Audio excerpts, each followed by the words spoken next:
Keir Thomas, I think he had one of his sacks. It was the one where he actually he got held, but it still made the sack on playing from the inside. I apologize. Have y'all been doing that a ton with him? Was it more this week? And what does he bring you when you put him inside on a pass rushing down like that? We've been putting him inside most of the year, Corey, just on typical, on general pass downs, you know. It hasn't been 100%, you know, but we've definitely, I would say out of 100% of his snaps, it's probably been 30% inside. So we have moved around some. And, you know, he's got really good anticipation, you know, of just get off and snap counts. And so we just try to use that a little bit in those situations. That was a 3 down front. He kind of was able to anticipate the snap count and create a holding. And, you know, it was a good rush by him. Ira? I was just curious, like, how do you look at defensive performance as the big picture, or is it all the little pieces? Just because it seemed like a game where there were stretches where you guys were dominant, in phases you guys were dominant, but then also gave up the big plays and get the loss. So how do you evaluate how you guys played? If somebody asks you how did you guys play Saturday, like what do you say?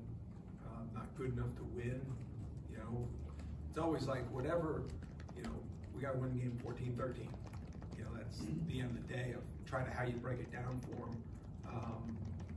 But it's hard to overall say we played, like we go over our objective board every week, you know, in the order, the things that we deem really important, see if we've achieved any of those. When we don't, this is why. When we did, this is why. Then we show them basically a short version of the game. You know, we show them there's some really positives and there's some that aren't good. And we just go through them. I usually go through them chronologically as the game would have gone on. Sometimes I cut it up a little bit different. And we're not afraid to show any clips, good or bad, and because the game rides with emotions. So we try to be as honest and transparent when we watch it, call out what was really good and call out what wasn't good. And, you know, there were obviously some plays that created 28 points. And, you know, it wasn't drives, it was chunk plays, you know, whether it was a missed tackle, whether it was wrong leverage, you know, whatever it was. So, you know, we call it out, we try to adjust it. There's been a lot of copycat plays, you know, which I think is a credit to our guys because they've been playing pretty good and hard, and you know, so teams look at what other teams have done and try to execute those plays, which I've seen happen over the years, and so it gives us, you know, there was a copycat play that they ran on Kevin that he matched up really well on a third medium that we've been practicing. You saw his excitement because it was preparation, not only physical skill, but it was his preparation through the weeks of knowing they may not run this play, but other teams have. He saw it, executed it.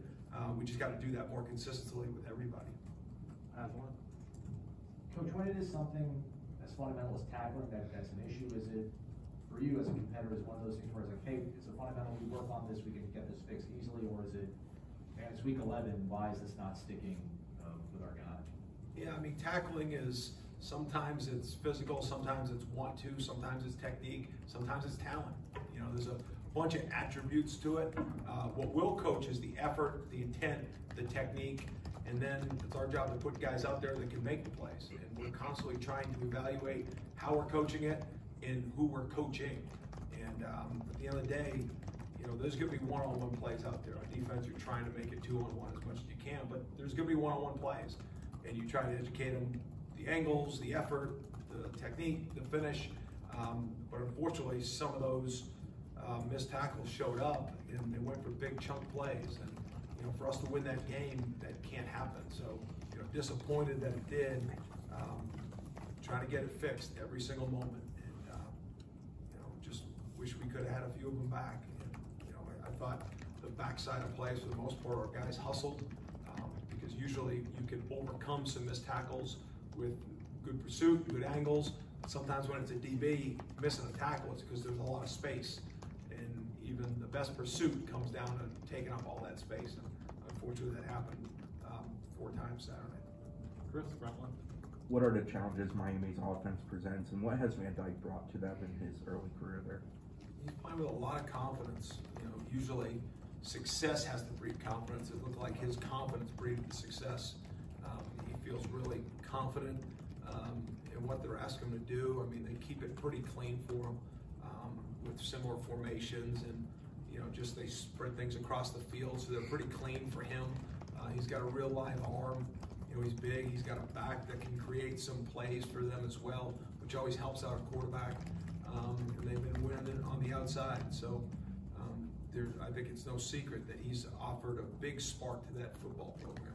And he's done a really good job.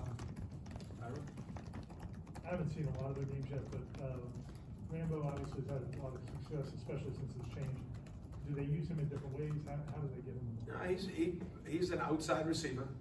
There's some that they move around, but for the most part, you know where he's going to line up. And they've created some balance because of the explosiveness of the running back. And the quarterback's and the play caller's willingness to throw the ball up to him, and there's some wideouts you just don't have confidence putting the ball one-on-ones. There's some that you do. They have confidence in him.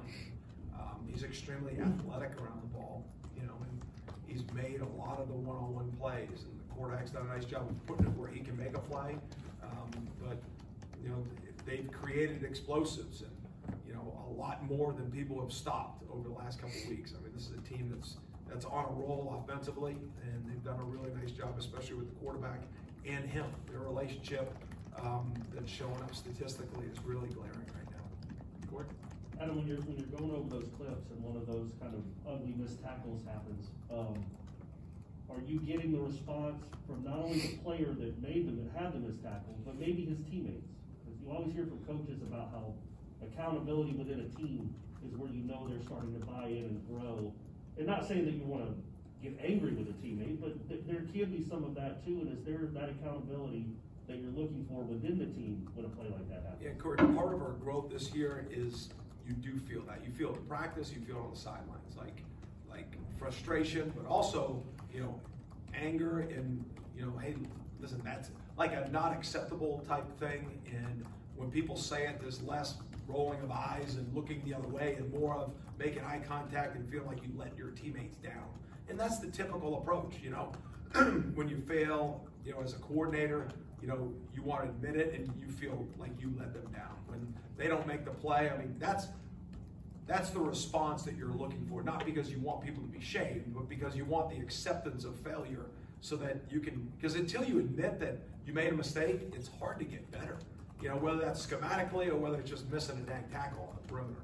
And once you accept it, it's easier for the group as a whole to move forward, and it's easier for that individual to get better, right? Because he's not making excuses. Keep making excuses, things never get fixed. So I do think we're growing in that way.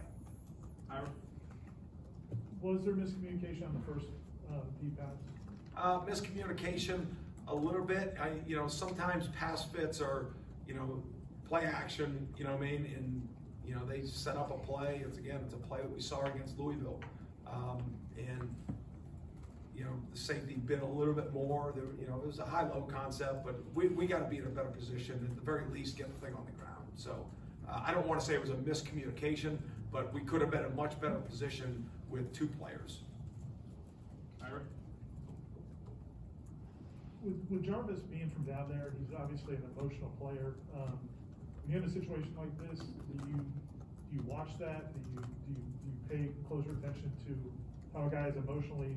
Because I imagine you can get too worked up maybe for a game where you probably know everybody on that team. Yeah, I mean, that's why we train and coach the way we do for these games. We try not to have a check the box day around here.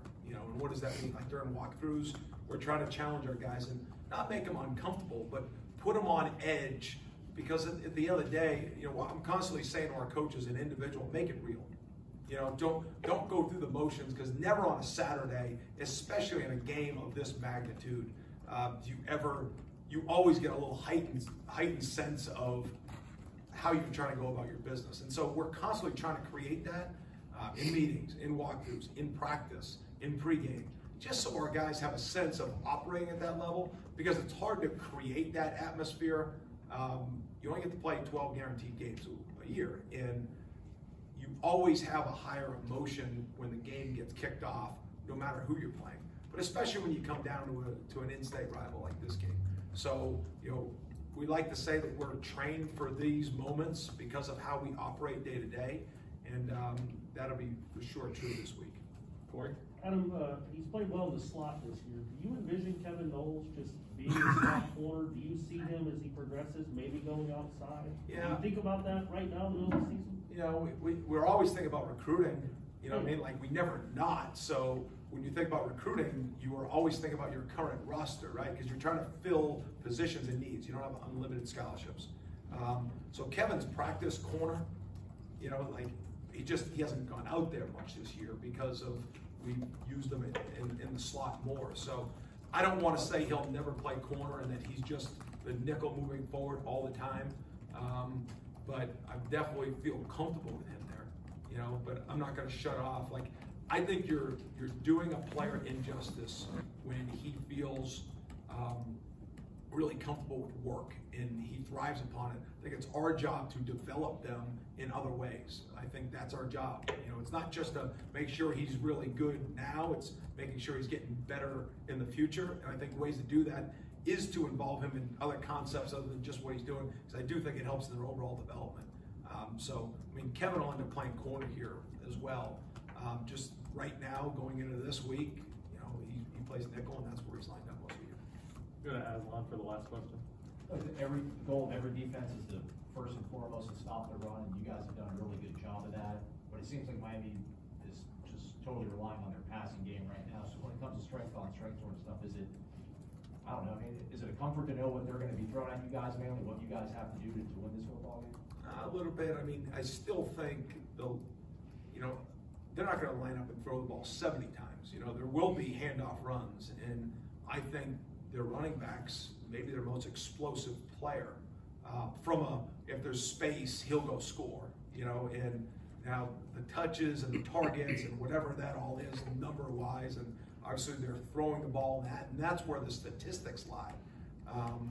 But I think you got to make sure you're paying attention to the back, because he can definitely take it from anywhere on the football field. So, you know, I think it's a balance, but it's our job to find out, you know, where the tendencies lie that we can lean on the throw game. You know what I mean? Whether it's situationally, whether it's formationally, whether it's by back set, whether it's by situation on the field or field geography. So, you know, that's our job each week. You know, it's easy to go on Sunday night and say, this team's going to throw the ball over the yard, that's it. You know, but we got to keep digging into the numbers and making sure that we give our players the accurate information. So when it comes time in the moment that we can really rush the passer or lean on the coverage aspect, we'll get that done. Okay, thanks guys. Thanks, guys.